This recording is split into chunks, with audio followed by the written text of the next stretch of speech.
Você pode se assentar, abra sua Bíblia em Atos dos Apóstolos, no capítulo 8. Nós leremos 3 versículos no capítulo 8 e depois nós saltaremos para o capítulo 9 e leremos mais alguns versículos, porque do versículo 4 do capítulo 8 até o final do capítulo é um outro assunto que nós abordaremos no outro domingo, no outro dia. Mas agora nós falaremos sobre a conversão de Saulo, o início da perseguição. E este assunto, ele começa no capítulo 8, verso 1, vai até o versículo 4, dá um salto e recomeça no capítulo 9, a partir do versículo 1. Então eu faço a leitura, os irmãos acompanhem, a partir do verso 1, capítulo 8, a Bíblia diz assim: E Saulo estava ali, consentindo na morte de Estevão. Naquela ocasião desencadeou-se grande perseguição contra a igreja em Jerusalém, e todos, exceto os apóstolos, foram dispersos pelas regiões da Judéia e de Samaria, e alguns homens piedosos sepultaram Estevão e fizeram por ele grande lamentação. Saulo, por sua vez, devastava a igreja, indo de casa em casa, arrastava homens e mulheres e os lançava na prisão. Só um pouquinho antes de ir para o 9. Preste atenção nos termos. Devastava a igreja. Esse termo devastar significa quase que estraçalhar, com crueldade, com requintes de crueldade. É entrar para acabar com tudo, para colocar um fim em tudo. Devastar, a imagem que vem à minha mente é quase que de um arrastão dos tempos modernos. Ele entrava com alguns soldados para devastar a igreja de Jesus, indo de casa em casa. A igreja se reunia nas sinagogas, mas também de casa em casa. E a expressão arrastava homens e mulheres, podemos incluir também crianças aí. Arrastava homens e mulheres, tem o sentido de arrastar, algumas vezes pelos cabelos, e outras vezes traz o sentido também de arrastar amarrado em animais, como um cavalo, como um jumento. Esta era a cena e a crueldade que pairava no coração deste homem, de Saulo, um homem religioso, que conhecia a Torá, que conhecia o Antigo Testamento como ninguém, um homem que pensava estar fazendo um favor a Deus, mas na verdade não estava. Aliás, eis aí um perigo envolvendo todas as religiões. Quando alguém pensa que fala em nome de Deus, quando alguém pensa que está fazendo um favor a Deus, eis aí um grande perigo. Saulo era esse homem que arrastava, que devastava. Agora a linguagem ela se torna ainda mais realista no capítulo 9, a partir do versículo 1. Enquanto isso, Saulo ainda respirava ameaças de morte contra os discípulos do Senhor. Dirigindo-se ao sumo sacerdote, pediu-lhe cartas para as sinagogas de Damasco, de maneira que, caso encontrasse ele homens ou mulheres que pertencessem ao caminho, pudesse levá-los presos para Jerusalém. Em sua viagem, quando se aproximava de Damasco, de repente brilhou ao seu redor uma luz vinda do céu. E ele caiu por terra e ouviu uma voz que lhe dizia: Saulo, Saulo, por que você me persegue? E Saulo perguntou: Quem és tu, Senhor? Ele respondeu: Eu sou Jesus, a quem você persegue. Levante-se, entre na cidade, alguém lhe dirá o que você deve fazer. E os homens que viajavam com Saulo pararam emudecidos, ouviam a voz, mas não viam ninguém. E Saulo levantou-se do chão, e abrindo os olhos não conseguia ver nada. E os homens o levaram pela mão até Damasco, e por 3 dias ele esteve cego, não comeu nem bebeu. E em Damasco havia um discípulo chamado Ananias. O Senhor o chamou numa visão: Ananias, eis-me aqui, Senhor. Respondeu ele. O Senhor lhe disse: Vá à casa de Judas, na rua chamada Direita, e pergunte por um homem de Tarso, chamado Saulo. Ele está orando. Numa visão, vi um homem chamado Ananias, e impor-lhe as mãos, para que voltasse a ver. Respondeu Ananias: Senhor, tenho ouvido muitas coisas a respeito desse homem e de todo o mal que ele tem feito aos teus santos em Jerusalém. Ele chegou aqui com autorização dos chefes dos sacerdotes para prender todos os que invocam o teu nome.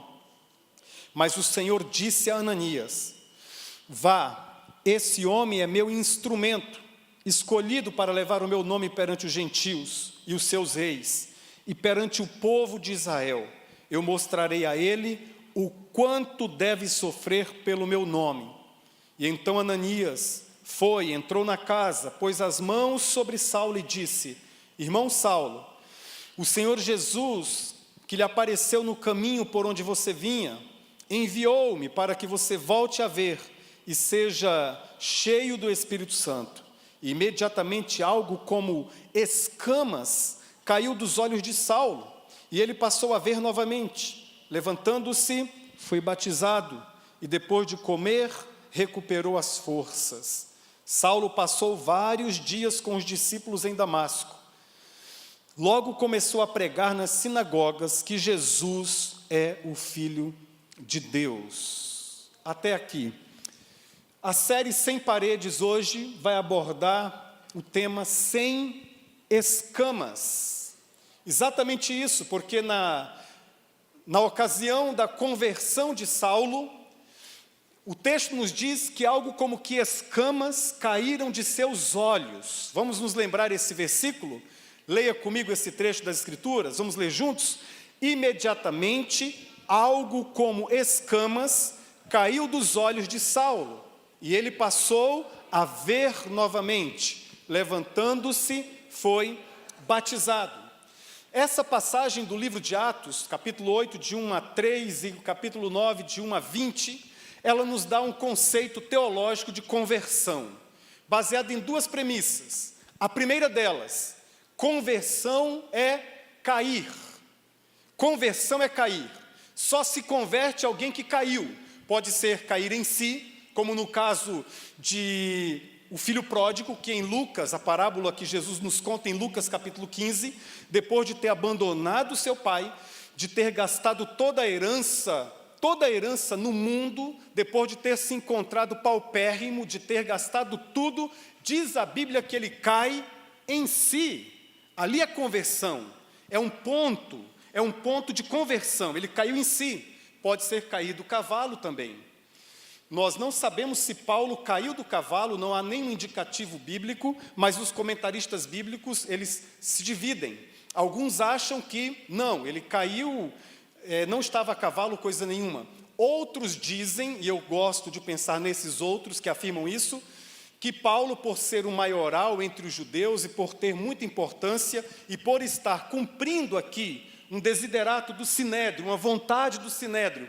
O Sinédrio, obviamente, que era o Supremo Tribunal dos judeus na época, deram a Paulo todo o aparato para a viagem. Por exemplo, no mínimo ele estava num carro, numa carruagem, porque esta viagem de Jerusalém a Damasco era uma viagem de 240 quilômetros aproximadamente, e fazê-la a pé seria muito difícil. Não sabemos se ele estava a pé ou a cavalo, o fato é que ele caiu. Ele caiu metaforicamente do cavalo também, porque o seu objetivo era perseguir os cristãos, perseguir os discípulos de Jesus, perseguir aqueles que nesta altura eram chamados de o caminho, os do caminho, porque Jesus dissera em João capítulo 14, versículo 6, eu sou o caminho, a verdade e a vida. Os cristãos primeiros passaram a ser identificados como os do caminho. Os do caminho da fé, os do caminho do Nazareno, ou simplesmente os do caminho. Os do caminho. Ele achava que estava fazendo um favor a Deus, não estava. Ele achava que estava perseguindo aquele povinho. Aliás, João capítulo 6, era assim que o Sinédrio se referia às pessoas que não conheciam a palavra de Deus.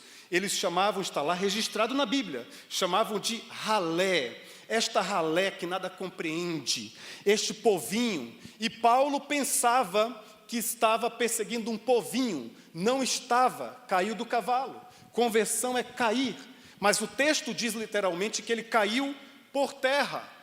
Quando ele viu aquela luz extraordinária, que em Atos capítulo 22, versículo 12, quando o próprio Paulo conta a sua experiência de conversão, conta o seu testemunho, ele diz que era meio-dia e aquela luz o cercou e fora muito mais poderosa do que a luz do meio-dia. Em outras palavras, era a luz de todas as luzes, era Jesus.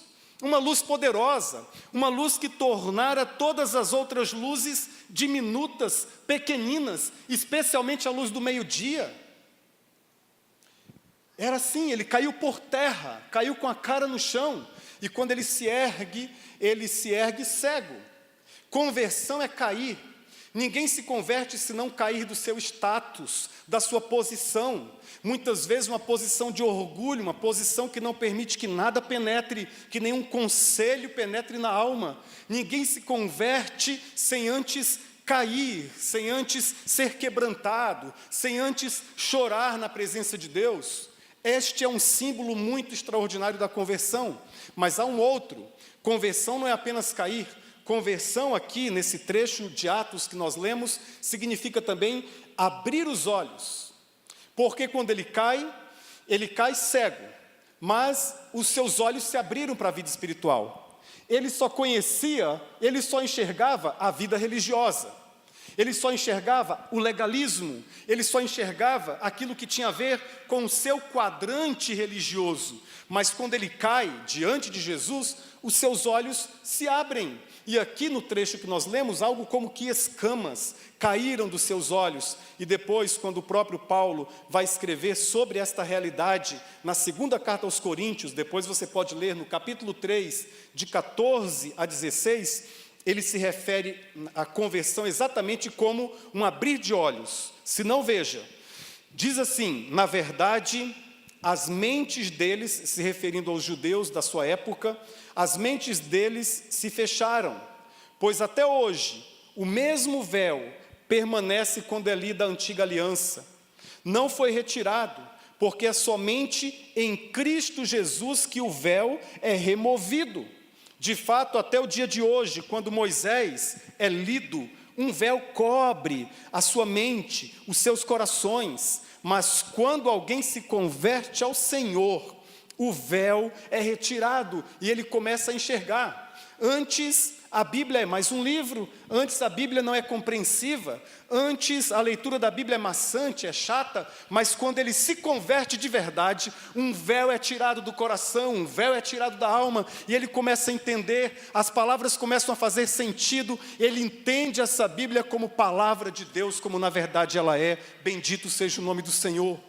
Conversão é cair, mas conversão também é abrir a mente, é abrir o coração. E nós percebemos aqui nessa história de Saulo, na conversão de Saulo, 4 movimentos que estão presentes na história e também estão presentes nas histórias de todas as conversões no cristianismo até o dia de hoje. Na minha vida foi assim, na sua vida foi assim. O primeiro movimento que nós encontramos é: a religião pode te cegar. A sua religião pode te cegar. O trecho que nós lemos sobre a vida de Saulo aqui é muito emblemático. Versículo 1: enquanto isso, Saulo ainda respirava ameaças de morte contra os discípulos do Senhor. Dirigindo-se ao sumo sacerdote, pediu-lhe cartas para as sinagogas de Damasco, de maneira que, caso encontrasse ali homens ou mulheres que pertencessem ao caminho, pudesse levá-los presos para Jerusalém. É muito ruim quando uma concepção religiosa tem cheiro de morte, mas é exatamente isso que a Bíblia diz sobre o Saulo. Ele respirava ameaças de morte, esse era o ar que ele respirava. Deus nos traz um ar puro, o Pai nosso que está nos céus nos traz um ar puro, de alegria, de leveza, de vida nova, tem um cheiro, a Bíblia chega a dizer do perfume de Cristo, mas Saulo, religioso, sentiu o cheiro de morte, o cheiro de sangue, ele queria trucidar, arrebentar com a vida de pessoas que seguiam a Jesus, que seguiam a palavra, porque exatamente ele estava cego. A religião pode cegar. Ele achava que estava fazendo um favor a Deus por causa da sua religiosidade. Ele achava que destruindo aquele povo, Deus iria se alegrar, Deus iria festejar nos céus por causa da sua religiosidade. A religião pode te cegar. Eles também fizeram um compromisso com os seus antepassados, com os seus avós, fizeram um compromisso lá no judaísmo, no seu bar mitzvah, quando tinha 12 anos, de que nunca ia abandonar a sua religião. O bar mitzvah, na verdade, era um compromisso com o Deus de Israel, mas ele colocou Israel à frente de Deus, colocou a religião à frente de Deus, e ele entendeu que esse compromisso era jamais abandonar a sua tradição religiosa, jamais abandonar os seus pressupostos religiosos, e ele levou isso a ferro e fogo. Por quê? Porque estava cego. Exatamente quando muitas pessoas nos dias de hoje fazem, eles não vão adiante, eles não mergulham na fé, no sentido literal, eles não se batizam, mas também no sentido espiritual, porque lá atrás fizeram um compromisso com o bisavô, com o avô, quem sabe com a mãe e um pai, de jamais abandonar uma determinada tradição religiosa. E a religiosidade pode cegar. Ela pode cegar também dando uma concepção errada de heresia. Por exemplo, na cabeça de Paulo, os cristãos primitivos eram hereges, estavam abandonando a palavra de Deus, abandonando o judaísmo. Eram hereges na cabeça dele. Ele tinha uma concepção equivocada de que heresia era ensinar a doutrina errada. Muitas vezes nós temos essa concepção. Mas heresia não é apenas ensinar uma doutrina errada. Heresia é ensinar uma doutrina certa, de forma tão enfática, tão dogmática, de forma tão desproporcional, desligada do todo, que aquilo passa a ser heresia. Por exemplo, a Bíblia diz que nós devemos ser santos. A palavra de Deus diz: sejam santos porque eu sou santo. Isto é, sejam separados do mundo, porque eu sou separado do mundo. É um conceito lindo. A palavra santidade no contexto vem da palavra sagrado. Sagrado, que tem a ver com segredo. Sagrado, segredo. Em outras palavras, aquele que está num compromisso com o Senhor vai reconhecer e conhecer mais a Deus e desfrutar da intimidade com o Senhor. Mas se eu enfatizar, sejam santos, e se a minha mensagem só for essa, e se eu tiver só esse assunto, e se eu me preocupar demasiadamente com isso, em detrimento do todo da religião cristã, isso também vai virar uma heresia. Porque isso vai desequilibrar toda a estrutura que nós temos na palavra, e rapidamente eu vou me transformar num legalista. Eu vou querer que as pessoas sejam santas pelo cumprimento de algumas regras, eu vou vigiá-las, eu vou fiscalizá-las, e na linguagem do próprio Jesus, o nosso Senhor, nós, como a exemplo dos fariseus, colocaremos pesos tão insuportáveis, pesos tão terríveis sobre as pessoas, que nem sequer com o dedo mínimo nós vamos movê-los. E, consequentemente, nós nos tornaremos hipócritas. Mas Saulo nem percebia isso. Por exemplo, o conceito de pecado para Saulo também era problemático, porque para Saulo, criado na religiosidade farisaica, o conceito de pecado era: quando Deus diz não, eu tenho que dizer não. Quando Deus diz sim, eu tenho que dizer sim. Se eu disser não para o que Deus diz sim, eu pequei. E se eu disser sim para o que Deus diz não, eu também pequei. E é óbvio que isso é pecado. Mas no conceito bíblico isso se amplia. Pecado não é apenas dizer sim quando Deus diz não, nem tampouco dizer não quando Deus diz sim. É mais sutil, igreja, é mais sutil, meus irmãos. Pecado tem a ver com dizer mais quando Deus diz menos. E tem a ver com dizer menos como Deus diz mais. Por exemplo, Deus diz: menos preocupações, menos ansiedades causadas pelos recursos deste mundo, pela busca desenfreada pelo dinheiro, pela ganância, menos, e você diz mais, eu quero mais. Isso na teologia cristã é pecado. Ou Deus diz para um pai de família, ou para uma mãe de família: menos trabalho, mais tempo com a sua família, menos trabalho, mais tempo com o seu cônjuge, menos trabalho, mais tempo com o seu filho, e você diz não, mais trabalho.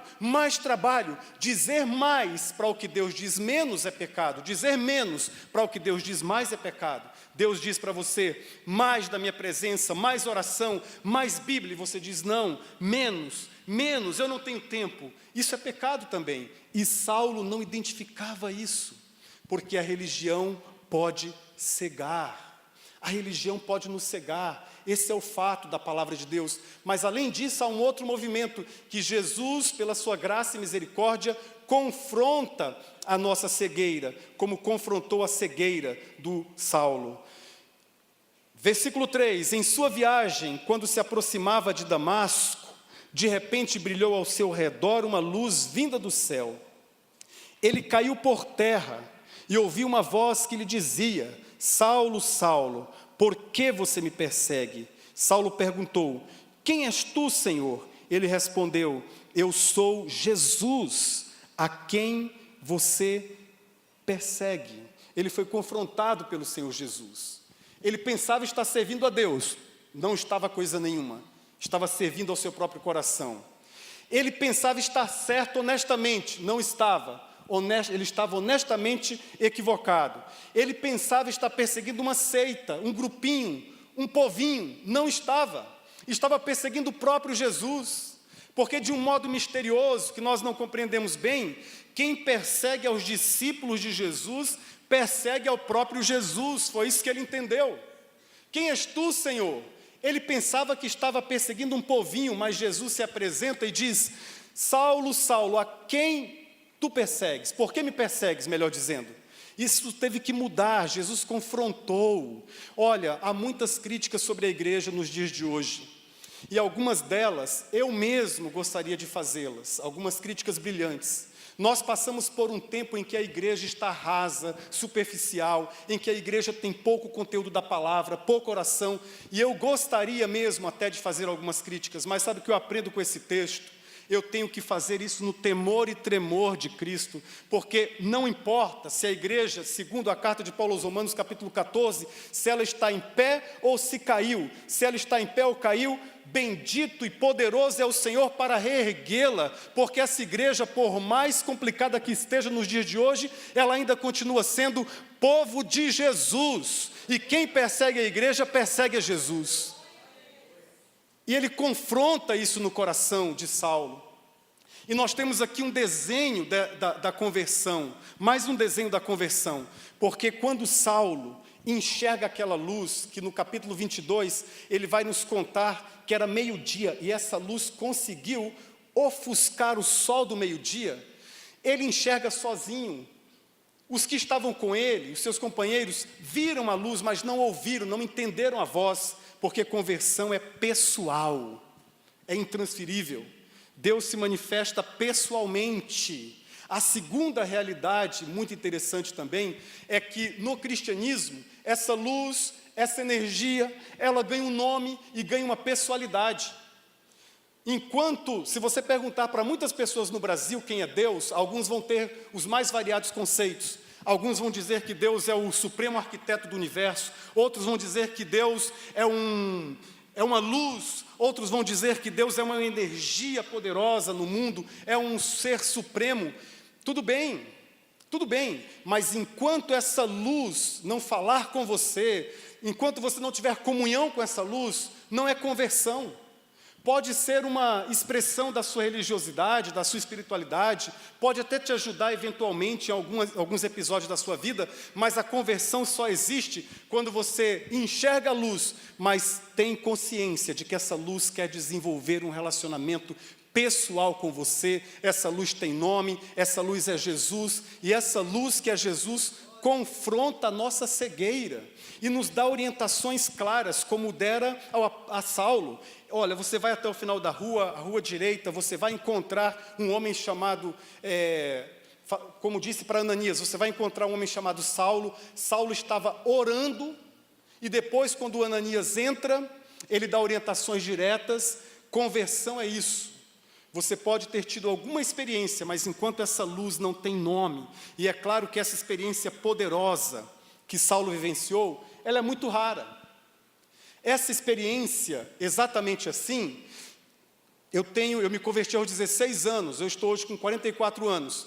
Eu vi, depois desta de Saulo, somente uma experiência, na verdade eu li sobre essa experiência, de uma pessoa que teve assim, algo sobrenatural, desse jeito, e dessa maneira, dessa forma, que foi um rabino ultra-ortodoxo, o rabino chamado Daniel ben Zion.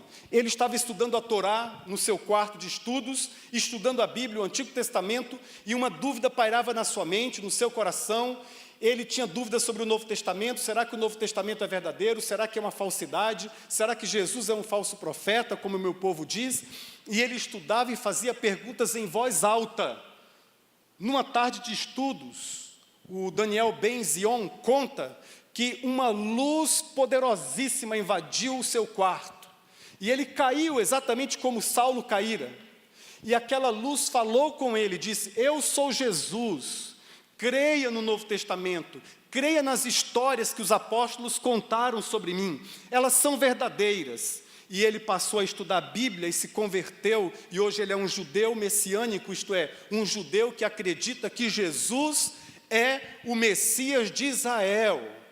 Mas são poucas experiências assim. Eu conheço a de Saulo e conheço a do rabino Daniel ben Zion, mas no mundo inteiro há experiências de conversão extraordinárias, de uma palavra que é lida, de uma palavra que é proclamada. O Espírito fala pessoalmente ao seu coração, ao coração daquele, ao coração daquela. Você não entende muito bem o que está acontecendo, mas você sabe que é Deus que está falando. Deus faz as conexões, Deus amplia a sua mente, Deus amplia o seu coração, e é assim exatamente como Ele está agindo hoje, neste momento, enquanto eu prego a palavra de Deus. Neste momento, o Espírito Santo de Deus está convencendo homens do pecado, da justiça e do juízo, fazendo uma obra que só Ele pode fazer, silenciosa, extraordinária. Você não precisa cair nesse sentido literal, mas você vai cair no sentido espiritual e vai encontrar-se com Jesus. É pessoal, e Ele confronta a nossa cegueira, e nós passamos a enxergar o que não enxergávamos antes. Um outro movimento é que Ele usa instrumentos para curar nossa cegueira. Isso é extraordinário, isto é maravilhoso. Veja o versículo 6 do capítulo 9. Levante-se, entre na cidade. Alguém, Saulo, lhe dirá o que... Agora, a partir do versículo 10. Em Damasco, na Síria, havia um discípulo chamado Ananias. O Senhor o chamou numa visão. Ananias, eis-me aqui, Senhor, respondeu ele. O Senhor lhe disse: vá à casa de Judas, na rua chamada Direita, e pergunte por um homem de Tarso, chamado Saulo. Ele está orando.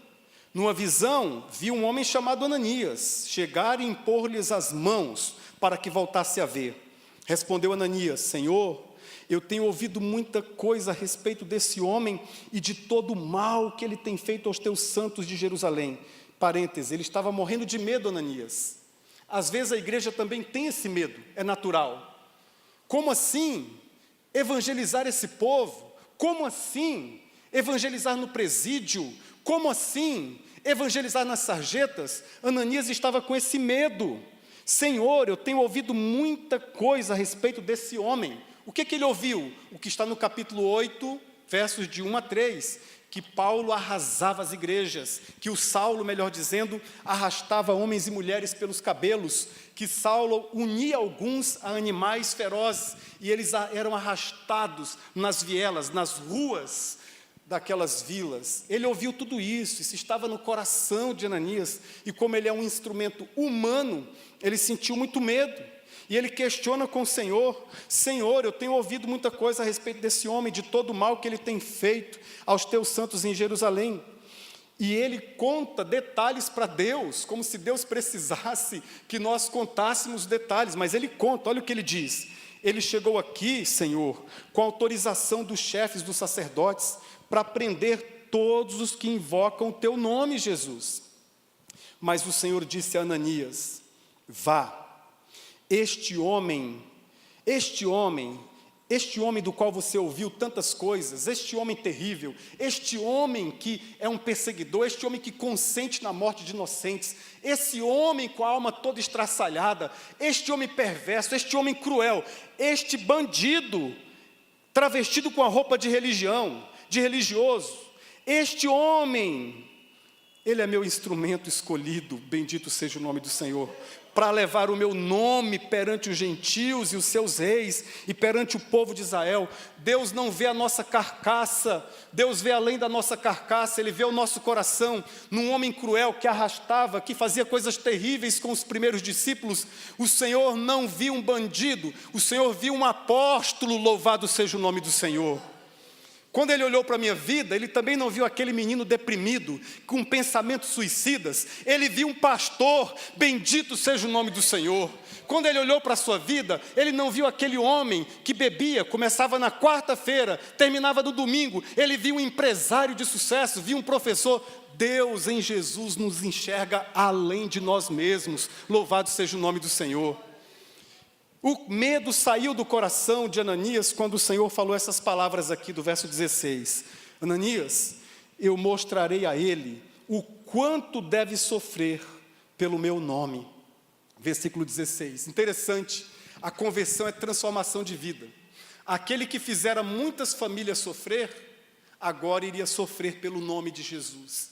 Aquele homem que respirava ameaça de mortes, agora seria ameaçado de morte também. Aquele homem que antes perseguia os discípulos, agora seria perseguido pelos mesmos que pediram que ele perseguisse os discípulos. Houve uma mudança. Aquele homem que tinha sentença, várias delas, várias sentenças de morte contra os discípulos de Jesus, agora ele tinha sobre si uma sentença de morte por amor ao Evangelho, por amor a Jesus. O Evangelho faz mudanças, faz transformações. E Saulo certamente percebeu que é muito melhor para a vida de um cristão genuíno, um cristão que nasceu de novo mesmo, não religioso, mas um convertido a Jesus, é muito melhor sofrer do que fazer sofrer. Ele fez muita gente sofrer, mas agora ele estava sofrendo, e ele tinha uma alegria que ninguém podia roubar do coração do apóstolo, aquela alegria. Imediatamente, então Ananias foi, entrou na casa, impôs as mãos sobre Saulo e disse: irmão Saulo, o Senhor Jesus, que lhe apareceu no caminho por onde você vinha, enviou-me para que você volte a ver e seja cheio do Espírito Santo. Irmão Saulo, olha como ele começa. Versículos anteriores ele estava com medo, mas Senhor, como é que eu vou enfrentar esse homem? Ele é uma criatura desumana, não é um ser humano, Senhor. Agora ele entra naquele quartinho onde Saulo orava, toca, impõe as mãos e diz: irmão Saulo. Eu sei o que você está pensando. Esse título, este nome, este chamamento irmão hoje está muito desgastado, já faz tempo. Nós chamamos de irmão por chamar, nós chamamos o outro de irmão porque esquecemos o nome. Nós chamamos de irmão porque é uma forma delicada de tratarmos uns aos outros. Mas aqui tinha um significado diferente. Aqui tinha um sentido absoluto. Aqui tinha um sentido pleno. Irmão, eu tenho certeza de uma coisa. Há uma convicção que bate junto com o meu coração, de que antes da vinda do Messias, bendito seja o nome do Senhor, antes da sua segunda vinda, tudo será restaurado, inclusive essa palavra, irmão. E quando você olhar para o seu irmão em Cristo Jesus, nascido de novo, você falar irmão vai ser diferente de todas as vezes que você falou aqui na pizzaria, em casa, no pequeno grupo, vai ser diferente. Nós perdemos o valor, o poder. A gente chama de irmão o tempo inteiro, que a gente nem sabe mais o significado. Mas irmão significava dizer, Ananias estava dizendo para Saulo, ei, não se preocupe, nós temos o mesmo Pai. Nós somos filhos do mesmo Pai Celestial. O sangue do Cordeiro que correu sobre mim, agora está sobre a sua vida. Irmão, irmão. O Senhor usa instrumentos para a cura da nossa cegueira. Imediatamente, algo como escamas caiu dos olhos de Saulo, e ele passou a ver novamente. Levantando-se, foi batizado. Agora, você lê o 19 e o 20 comigo. Entre o versículo 18 e o 20, o que diz o 20 que ele pregou numa sinagoga? Entre o 18 e o 20, foram 3 anos de espera. Interessante, a gente lê o texto bíblico, a gente acha que é tudo muito rápido. A gente acha assim, que ele foi batizado, era sábado, foi para uma sinagoga, pregou. Não foi desse jeito. O medo que estava no coração de Ananias, outros textos da Bíblia, por exemplo, Gálatas e mesmo Atos, vão dizer que eles também tinham medo. O medo do coração de Ananias desaparecera, mas Saulo ficou isolado, porque Ananias não ficou o tempo inteiro com ele. E o Saulo ficou 3 anos, e Deus usou um outro instrumento, você sabe o nome dele?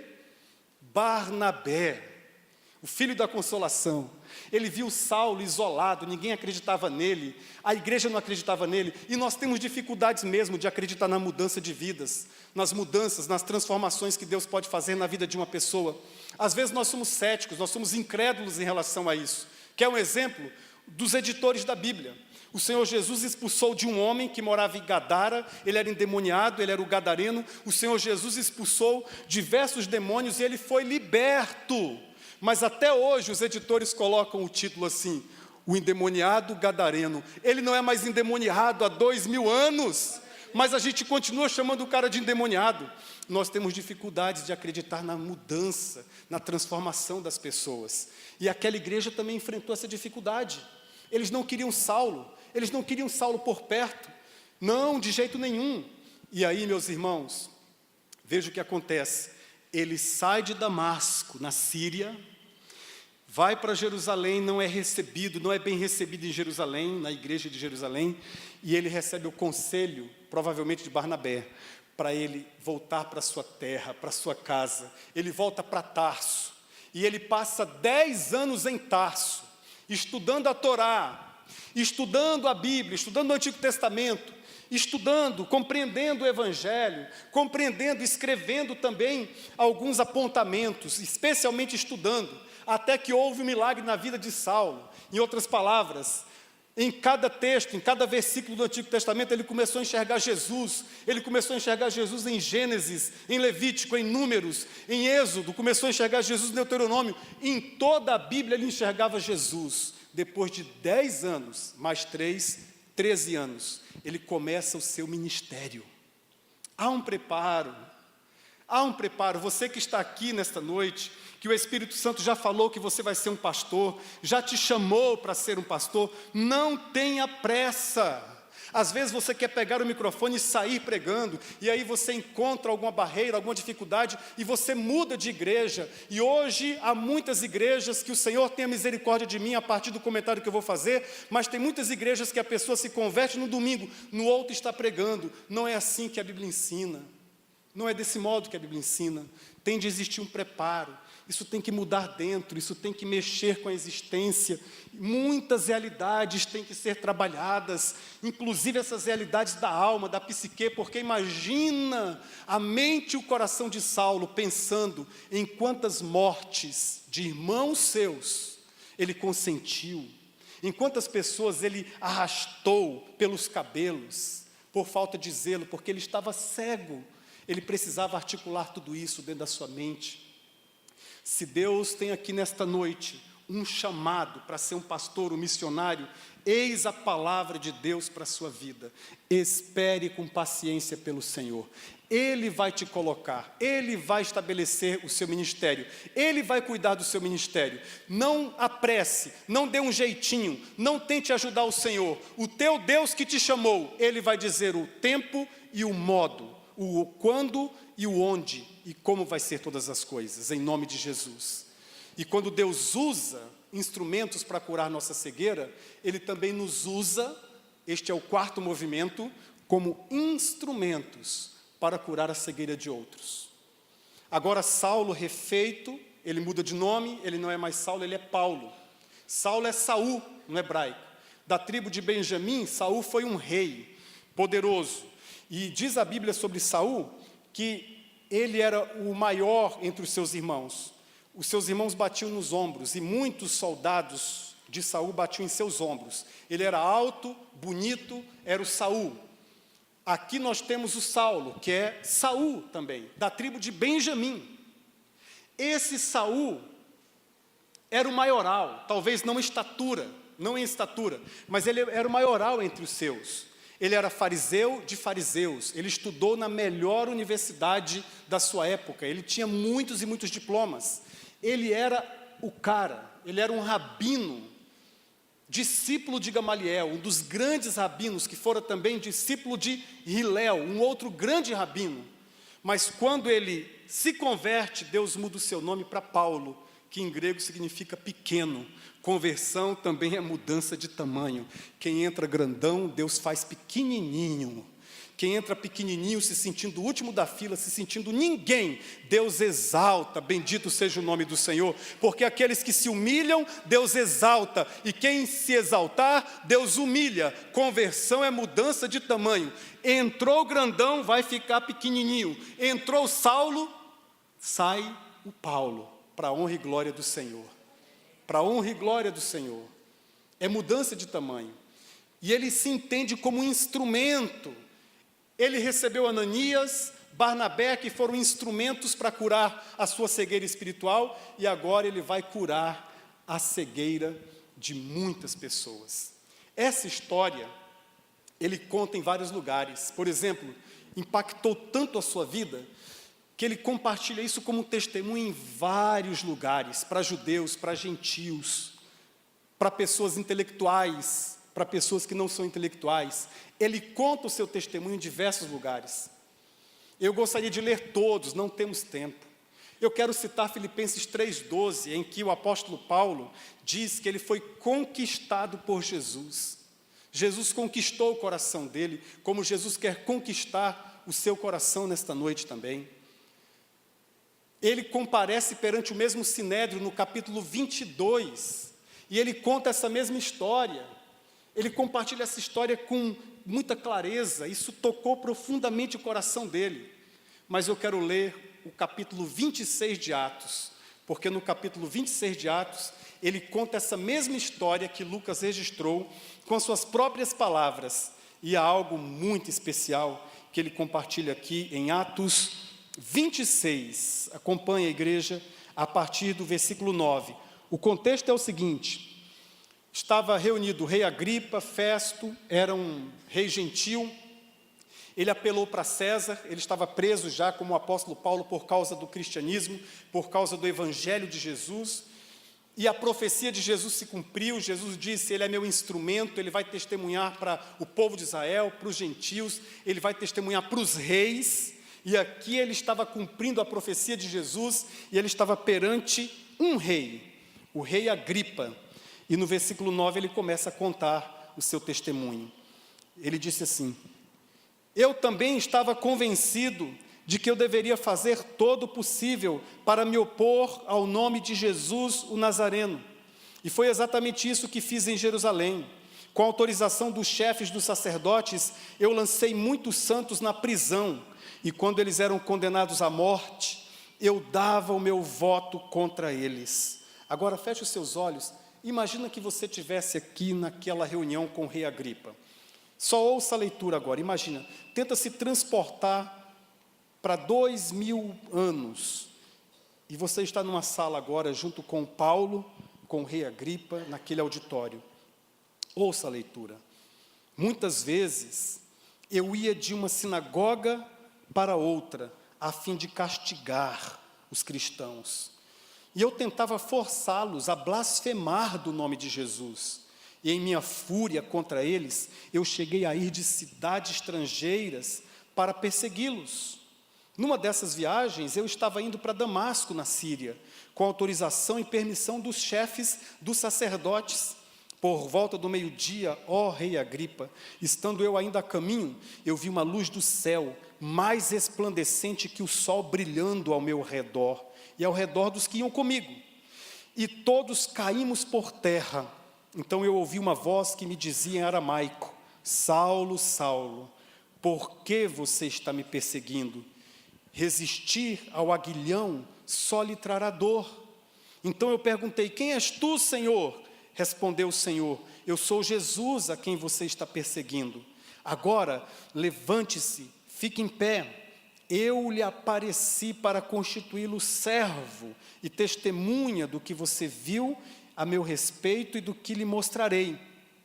Eu o livrarei do seu próprio povo e dos gentios aos quais eu os envio, para abrir-lhes os olhos e convertê-los das trevas para a luz, do poder de Satanás para Deus, a fim de que recebam o perdão dos pecados e herança entre os que são santificados pela fé em mim. Assim, rei Agripa, eu não fui desobediente à visão celestial. Eu preguei em primeiro lugar aos que estavam em Damasco, depois aos que estavam em Jerusalém, em toda a Judéia e também aos gentios, dizendo que se arrependessem e se voltassem para Deus, praticando obras que mostrassem o seu arrependimento. Até aqui. Eu quero ler os últimos 2 versículos que eu li, o versículo 19 e o 20. Eu quero que você leia comigo. O versículo 18, 19 e 20. Vamos ler juntos? Para abrir-lhes os olhos e convertê-los das trevas para a luz, do poder de Satanás para Deus, a fim de que recebam perdão dos pecados, a herança entre os que são santificados pela fé em mim. Para um pouquinho aí, volta aí. Aí está um resumo feito pelo próprio Jesus. Jesus estava usando a vida de Paulo sobre o Evangelho. O Evangelho é abrir os olhos das pessoas, para que as pessoas se convertam das trevas para a luz, do poder de Satanás para Deus, a fim de receberem o perdão dos pecados e a herança entre os que são santificados pela fé em Jesus. Agora vai para o 19. Assim, rei Agripa, eu não fui desobediente à visão celestial, como nenhum de nós pode ser. Vai lá para o 20. Preguei em primeiro lugar aos que estavam em Damasco, depois aos que estavam em Jerusalém e em toda a Judéia e também aos gentios, dizendo, olha mais uma vez a ênfase do Evangelho, dizendo o quê? Que se arrependessem e se voltassem para Deus, praticando obras que mostrassem o seu arrependimento. Deus agora estava usando a vida de Saulo, e Deus quer usar a nossa vida como instrumentos para que outros abram os olhos, para que outros sejam curados da cegueira espiritual. Eu peço que você feche os seus olhos agora, eu vou orar por sua vida. Deus, tenha misericórdia de nós. Nós lemos aqui um texto extraordinário. Nós vimos aqui pela santa revelação do Senhor que conversão é cair em si. Alguns caem em si, outros caem por terra, prostrados, cansados de viver a mesma vida, do mesmo jeito, da mesma forma, da mesma maneira. Conversão é ter os olhos abertos para enxergar a luz, não do mesmo jeito, da mesma forma, da mesma maneira, talvez, que Saulo enxergara, mas eu garanto, será a luz das luzes, no seu interior, no seu coração. Jesus disse, eu sou a luz do mundo. Ele continua querendo iluminar o seu coração para que você se converta das trevas para a luz do Evangelho. Luz, na revelação bíblica, é entendimento, é conhecimento. Ele quer que você conheça o Evangelho. Ele deseja que você se arrependa e que mostre esse arrependimento em obras que vão revelar esse encontro que você teve com Jesus. Você que era um marido furioso em Jesus, você passa a ser dócil. Isso às vezes leva tempo. Isso às vezes leva dias. Não é sempre automático. Talvez você tenha uma fúria, um ódio, a religião te cegou, uma ideologia te cegou. Jesus pode confrontar isso. Dizer, o que você está buscando de verdade, filho? O que você está perseguindo de verdade, filho? Ele pode abrir os seus olhos. Ele quer mudar a sua vida, para que você, arrependido, receba o perdão dos seus pecados. Pastor, mas os meus pecados são horríveis, os de Saulo também. Ele contabilizava na sua caderneta existencial diversos consentimentos de assassinatos. Alguns ele mesmo autorizou. Mata, mas o Senhor Jesus o conquistou, o resgatou, assim como quer fazer com a sua vida. Ele quer te dar perdão, escrever o seu nome no livro da vida. Ele quer que o conceito que sua alma briga sobre ele ultrapasse esse conceito de ser apenas uma luz, uma energia, um ser supremo, distante. Não, Ele quer falar com você em oração, Ele quer que você tenha experiências com Ele, experiências definidoras. Ele quer te orientar, e Ele orienta, Ele fala de muitas vezes, de muitas maneiras. Esse mês, meus irmãos, esse mês é um jeito simbólico de dizer: esses meses, o pastor de vocês estava amargando um silêncio de Deus. Deus fala comigo, Deus fala comigo, Deus fala comigo, Deus fala comigo, Deus fala comigo, Deus fala comigo, Deus fala comigo. E ontem à noite, Deus me mostrou que estava falando comigo o tempo inteiro, eu que não estava vendo, porque a linguagem de Deus não é só verbal. Deus fala também através de sinais, de símbolos, de realidades, de livramentos, de proteções. Uma vez, o pastor Daniel já contou isso aqui para a igreja, por isso que eu tomo a liberdade de repetir essa história dele. O pastor Daniel saiu para um tempo a sós com Deus, saiu de sua casa, saiu do contexto da igreja, foi para uma chácara, foi para um lugar distante, e falando com Deus em seu espírito: Senhor, fala comigo, Senhor, fala comigo, Senhor, fala comigo. Deus não falou audivelmente, mas Deus abriu os olhos do pastor, e ele viu uma pedra mesmo, dessas pedras de rio, uma pedra, só que a pedra era diferente. A pedra tinha o formato de um coração, e quando o pastor Daniel pegou aquela pedra, o Espírito falou ao seu coração: filho, o meu coração não é de pedra, meu coração está sensível para ti, filho. O coração do Senhor não é de pedra, meu irmão. Deus confronta a sua cegueira espiritual, mas Ele quer abrir os seus olhos. Ele quer que você entregue sua vida a Jesus, que você, arrependido, reconheça que Ele é a luz das luzes, que ofusca todos os outros saberes que porventura constituam o seu ser, espiritual e intelectualmente. Ele quer ser o Senhor da sua vida. A luz do Evangelho tem nome próprio. O nome da luz do Evangelho é Jesus de Nazaré. E Ele quer ser o dono do seu coração e o dono da sua vida. Por isso, enquanto a igreja ora, igreja, ora. O mínimo que a igreja pode fazer é orar. Ora.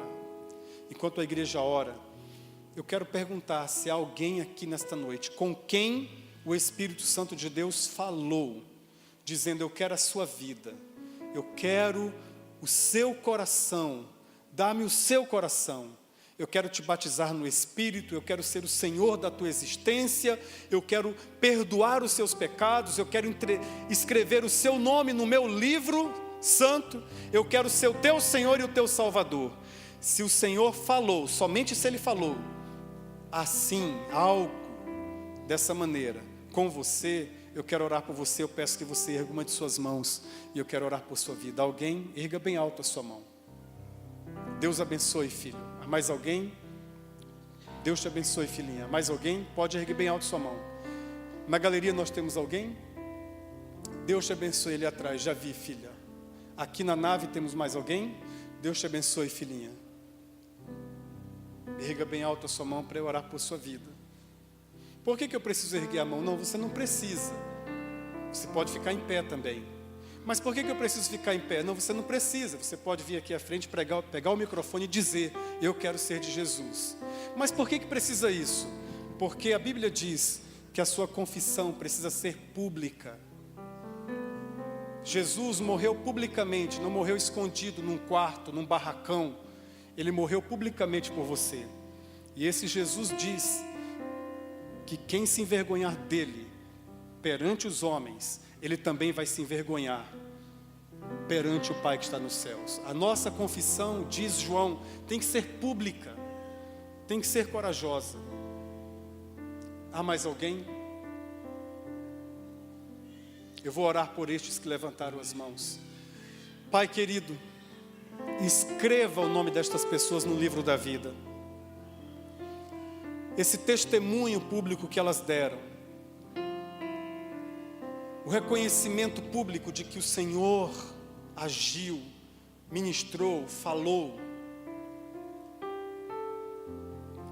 que o Senhor batize estas pessoas no Teu Santo Espírito, e que elas sejam também instrumentos do Senhor para curar a cegueira de tantas pessoas neste mundo, a cegueira espiritual. Que a Tua graça seja sobre todos aqui, que nós tenhamos uma semana extraordinária, de bênçãos, de resoluções, que o Teu Espírito Santo derrame sobre a Tua igreja os Teus dons espirituais. Tudo que nós queremos fazer aqui, nós queremos fazer movido pelos carismas do Senhor, não na força do nosso braço. Esse é o sonho da minha alma, Deus, que nós sejamos uma igreja movida pelos dons, pelos carismas do Senhor. Erga pessoas aqui com dons de cura, como a Tua igreja precisa receber dons de cura, mas a todos nós, sem exceção, dê-nos o dom maior, o dom do amor, o dom por excelência. E assim eu oro em nome de Jesus, que o Senhor multiplique sobre o Teu povo misericórdia, graça e amor, hoje aqui neste lugar e sobre todas as igrejas espalhadas por toda a face da terra, em nome de Jesus. Amém e amém. Um bom feriado para aqueles que vão feriar. Deus abençoe a vida dos professores, dos estudantes. Se for viajar, viaje com muito cuidado. Deus te dê uma excelente semana.